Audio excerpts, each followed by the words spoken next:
This is Dustin with Dustin's Dollars. Today we're going to talk about Tellurian, specifically about the land sale and leaseback agreement that was, or letter of intent that was just announced last week on Thursday. Before I begin, let me remind you that I'm not a financial advisor or a financial professional of any sort. All opinions I express in this video are mine and do not represent those of any company or any other individual. I currently hold a long position in Tellurian. So this video should be for your entertainment purposes only, because I can be wrong about everything I say in this video, and you need to do your own research before making any investment decisions. All right, so this is exciting. There is things happening. Feels like, for somebody who's been in the stock for a while, it feels like it's back to how things were in 2019. And obviously the market liked this on Friday. And so let's go through the details. Hi, Transient Stacker. Thanks for hopping on the stream. All right, so they announced this on Thursday, or disclosed, I should say, that they're going to sell 800 acres of the land that they're using for driftwood to a large company that has a lot of assets under management. I'm not going to speculate on who that is today, but it's a large company, so this is, they're going to be good for the money. That's really all I care about at this point. And actually, they got so much assets that it's possible they could be involved in some other way in funding driftwood. That's a lot of money, but that is all pure speculation, remains to be seen. Anyways, they're selling this land, but then they're going to immediately get a lease on that land for 40 years, and it's in here somewhere, 40-year lease of the property. So effectively, they can build driftwood, build even phase 2, phase 3, operate on this land for a very, very long time before we have to worry about what happens at the end of this lease. So they've, that's so very, very far in the future. And as of right now, this is just a letter of intent, but although it is binding, right? And so that is a very important part here. If anybody who went through, anybody's been holding the stock for a while, went through the whole Petronet thing and other MOUs that they had, memorandums of understanding, I think is what that stands for, if I recall the acronym correctly, where they announced these agreements, but then they just fell through, right? Because things weren't actually binding. And this is good to hear that as a binding letter of intent. This means they're serious, so not just signing whatever they can. But getting in the details, right? Tellurian's going to get $1 billion, but then they're going to have to pay back, 8.75% in the first year, and then that's going to go up by 3% every year, right? So what's that? $87.5 million in the first year, and then increases by 3% every year for the next 40 years. And so that's basically the details here. Yeah, MOU, Transient Stacker is the MOU. That was very frustrating. I sorry, this as somebody who's been holding Tellurian for a while, I remember getting the email notification on a Saturday evening that they had that Petronet agreement, and that for that thing, I thought I was gonna make a lot of money at that point, and it fell through. And anyway, don't need to rehash that. So that's basically the highlights of this.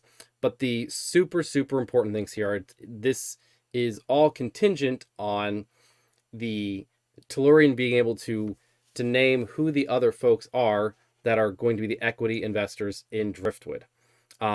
And these folks also have to guarantee the lease. So this $87.5 million that increases by 3% per year for those 40 years. And these need to be pretty solid companies, right? A credit rating of at least BBB.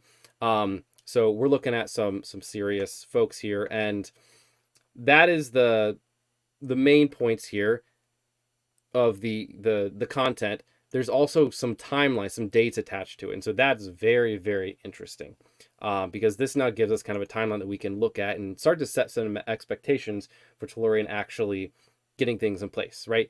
So they say this letter of intent is, will basically get canceled on July 14th if they don't have the counterparties lined up who are going to be the equity investors in Driftwood LNG. And it also says that this the counterparty for this particular agreement, they have a couple more weeks to make up their mind if they're happy that they think those other equity partners in Driftwood are acceptable to them, and that could last all the way until July 31st. But as of right now, this screams out that Tellurian believes that they have these equity investors lined up and that they think they're going to get all these agreements hammered out by July 14th, or at least be far enough, have some, contingent binding agreement for those folks to where they're willing to sign on the dotted line for this particular land sale and leaseback agreement. And so I think that is the biggest, I I would say, point of speculation, but the biggest takeaway that really drove this massive reaction we saw in the stock, where at one point I think it was up by 30%. Midday it came back down a little bit by the end of the day, but that was a huge reaction. Which is funny because initially in the morning the stock was flat, even maybe slightly down just a bit, and then it just went up and kept going up, and so I think that was really interesting. Now, so those are all the concrete details, right? And so I say there's a couple points of speculation with this, right? And why would they do this deal, right? It's sort of a weird thing, right? This is, I would say, unexpected, right? That they're going to sell the land for driftwood and lease it back.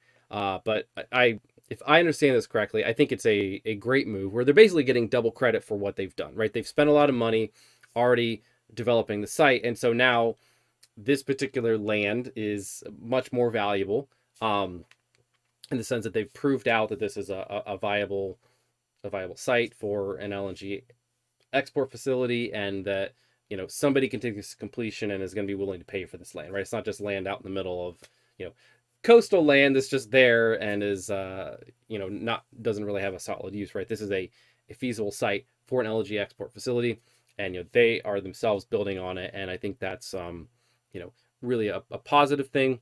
But when I say they're kind of giving double credit, is they've already spent this money and developed the prove the value of the land, but now they're able to cash that out. Sort of, I think it would be like a reverse mortgage. You'd sort of say it's kind of like that, where they're getting another $1 billion of cash in their pockets to help finance Driftwood.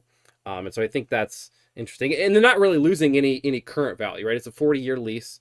They are going to have to pay on an annual basis, the cap rate of 8.75% with the escalator each year of 3%.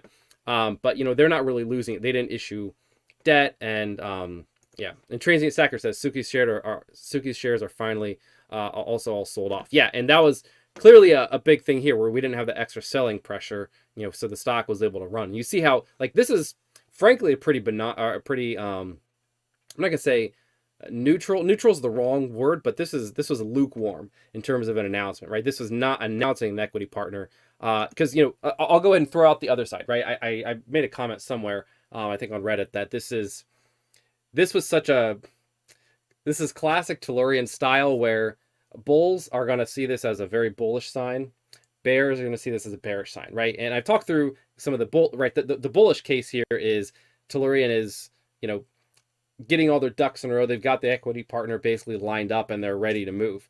The bearish case on this is they have nothing. Is it Tellurian? And again, this isn't what I believe, but it's this would be the bearish take, the bearish narrative, that Tellurian has nothing else lined up. They're hurting for cash, and this was their Hail Mary, where they say, what do we have? Well, we've at least got our land. Let's sell our land, right? They're so desperate, they're selling the site that their facility is going to be on.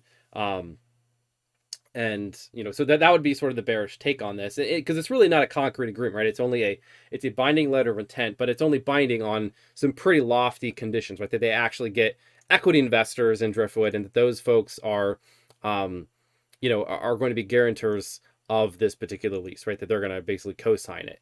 And so, the bearish take would be, well, they convinced one company, a large company, but a company, just to say, well, yeah, if you get all this other stuff done, you get some equity investors, we're happy to take your money. We're happy to take your land and then have you pay us every year for the next 40 years on it, as long as you can line all this stuff up. So, that's sort of the bearish take.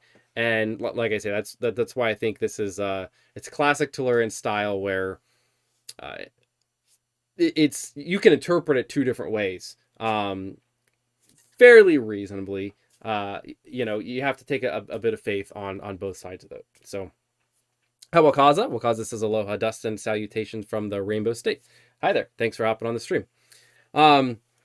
So, I think, frankly, for the lender, this is a pretty low risk. They're getting, a guaranteed 8.75% return with that annual, basically price escalation that, presumably, is kind of an inflation adjustment, if you will. And then they get to keep the land, right? And I say it's basically guaranteed because, they have to have, Tellurian has to get counterparty. It's not just Tellurian, it's also these counterparties that are going to be at least BBB in terms of their credit rating. So these are going to be some solid companies to have, investment grade bond status, right? And so It's interesting. Now, the one thing that's a bit unclear is how this actually fits into the financing, right? If we reference their proposed capital structure, they said, here's what we're going to have. We have, a little bit of cash flow, but mostly we have project equity, project bonds, and project debt.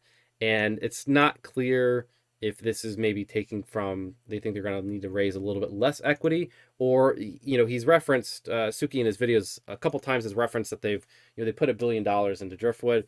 I've kind of add up the numbers. I'm not sure they've actually put $1 billion into the facility itself at this point. So I'm not sure if maybe this is what he's referring to. I don't think so, because they have put more than half $500 million in there. So I think he's just sort of rounding up on stuff, maybe including some other things that don't quite get reported that way in the actual filing. So it's not clear where this fits in. And I ran just a little bit of numbers.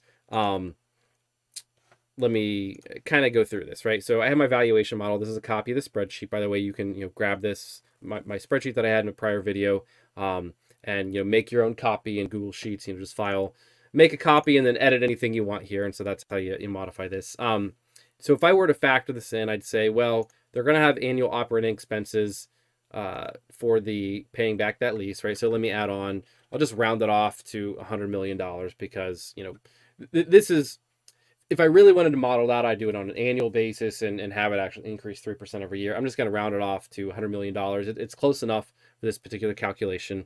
But then, the question is basically, where is this? Does this mean that they're going to have to raise less from some other source, right? Does it mean, for example, they're going to have to raise a bit less in their bonds? And so if we looked at that and we said, hey, maybe your where's the driftwood financing, right? So maybe on your project bonds, you're actually going, instead of raising $1.5 billion, maybe you only have to raise $1 billion or maybe 0.75 billion. Just because maybe not every single bit of that $1 billion from the sale leaseback is going to go towards financing Driftwood. Maybe some of this goes for some other stuff in the meantime. And that would kind of change. I didn't get the base number, so let me undo those changes real quick. So my base model, as I had sort of all the assumptions, put a net present value per share of Tellurian after FID at $10.77. With those other changes there, assuming they raise less project bonds, that actually is a slight increase, right, in the net present value of Tellurian shares.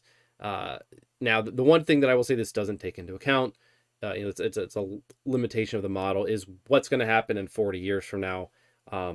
But I mean, if you're discounting that to 40 years in the future, it's basically negligible for the current stock price. And I really don't think investors are going to be worried about that until 30 years in the future at the earliest. But if we look at some other scenarios and we say, well, okay, they're still raising the project bonds, maybe this actually reduced the equity that they need to sell off, right? So maybe they retain more of Driftwood LNG phase 1. And so maybe instead of, if you kind of do the math and you say, this says they're selling 35 to 40% of Driftwood to raise, I think, roughly, let's say $3.5 billion. So, kind of if you round it off, say maybe that's about $1 billion per 10%, 10 to 15% in Driftwood. Let's just kind of, this is a super ballpark thing. Say they'd have to raise, maybe they retain an extra 5% ownership in Driftwood. Go from 58% in my original assumption to 63% here, and look at what that does. And that's an even greater increase in the net present value per share of Tellurian. So, all in all, if this $1 billion is going to reduce either the project bonds or the project equity that they're going to have to raise, I think this was a great move for them, and I think it actually we can see even in the numbers right here where it's going to be better for Tellurian. So, anyways, that's kind of everything I had to say about it. I don't know if y'all on the stream have any other thoughts, but overall, I thought it was kind of an ingenious move. Clearly, the market overall agreed. Where we had this massive green day, and hopefully this is sort of domino number one. They're getting maybe a couple pieces in place where they're all sort of have these conditions where they say, yes, we're willing to commit if these other things are met, and hopefully once they get all those pieces in place, they kind of all line up, and now they say, great, we have all the pieces together to form the whole puzzle, and that's that's driftwood. So that's what I'm hoping to see. Like I say, I don't know if any of y'all on the stream have anything else to any other thoughts or comments, questions at this point. I'll give it another minute. Do you know of any news on the pipeline approval? I have not been following that. I've seen a couple folks, reference it in the Tellurian Discord, but I haven't seen anything there. So sorry. I was trying to keep an eye out for the FERC stuff closer to a month ago, and I kind of have not been able to do so recently. But I haven't heard anything definitive. I would hope that they're going to do some sort of a press release when that happens, at least pretty quickly, but we'll see. But yeah, I haven't heard anything.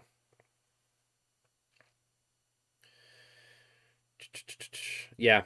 Anyways, I know folks in the Discord are pretty excited about the having a timeline now, or yet another timeline, I should say. For those who've been in the stock who've been invested in following the company for a while, I think there's a bit of hesitation, right? There's been a lot of iteration on this plan, but I think this could actually happen this time.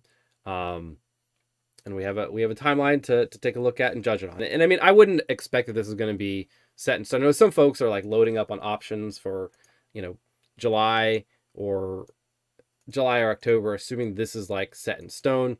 As we've seen, some of these timelines are a bit fluid. They can extend these things. I mean, if a bank, if the financing company thinks that this is a good deal, and Tellurian says, "Hey, we're making good progress. We're almost there. We just need another 2 months. Can you extend it?" I have a feeling that this company is going to be more than willing to extend it. So as much as I would love to say, yeah, this is absolutely going to be the timeline, I think it could get extended a bit, but at least it, shows some material progress, I think, where they're, like I said, starting to get some puzzle pieces in place. They also put out some ads recently also. Yeah, that's interesting. I saw that I didn't get to watch it. I don't know who they're targeting with those ads. I think it's kind of it's interesting. It seems like those ads are more of just generic LNG type ads from the ones I saw. Sorry, and I apologize because I haven't seen the most recent one that got that did get linked. But it's all like, the energy of now, I think, was their sort of tagline. It's all about liquefied natural gas. And it's interesting because it seems like something that should be more like what an industry group would do rather than individual companies. But, maybe it's just because there's so few companies that are doing this that, Tellurian's kind of taking it upon itself. I don't know. Yeah, I don't know if you had any other thoughts on that. It is interesting. I would be more. I would be happier for them to be doing that after they had FID on phase one going, and they had the promise of cash flows on a specified timeline before they were doing some of these ads, because I'm not sure that that's necessarily helping them get to that point of having phase one, getting their phase one FID. But that's just me. I'm gonna let them run the company. I assume that they know better than me. So all right. Anyways, I'm kind of rambling at this point. Trying to win over environmentalists or something, maybe. Yeah, it's possible. Seems like the environmentalists, you're never gonna win them over. With things like this, because as follow my channel, I'm also invested in Next Decade, and I know they've seemed to have a lot harder time with some environmental issues. And again, I'm not unempathetic to some of the environmental causes. I just think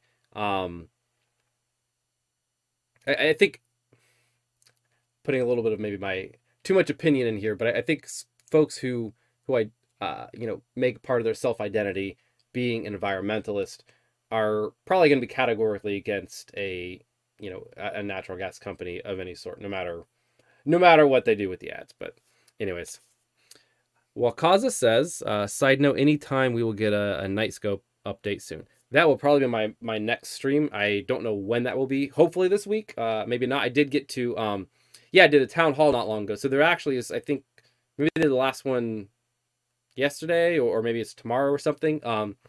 Very soon. Yeah, they had a lot of those. I actually got to attend one. I don't know if you got to attend one. It was interesting. So that will be the topic of my next stream. So let me defer all of that until that stream. Hopefully you're able to hop on. Maybe I will try to schedule it in advance, so it should, maybe pop up if you want to try to line it up. Sorry, so that hopefully you get the notification before I actually just go live on that one. But I'm gonna try to do that this week on Nightscope, because yeah, I think we'll talk about that one in a different stream. There's a bit. I mean, just mostly the company's not really in a great situation at the moment, and they kind of need to share results. That's the TLDR. I'm still holding all of my shares. I'm still interested in the company. I think it is, as it always has been, very high risk, but I think very high reward, in my opinion. So, Training Stacker says the Sierra Club is on their back. Yeah, absolutely, 100%.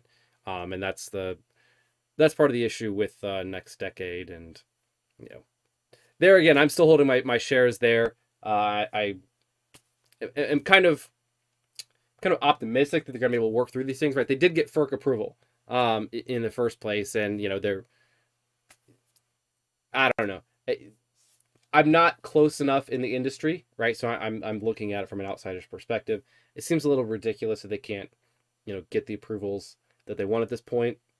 I know there's politics that goes into it. It's kind of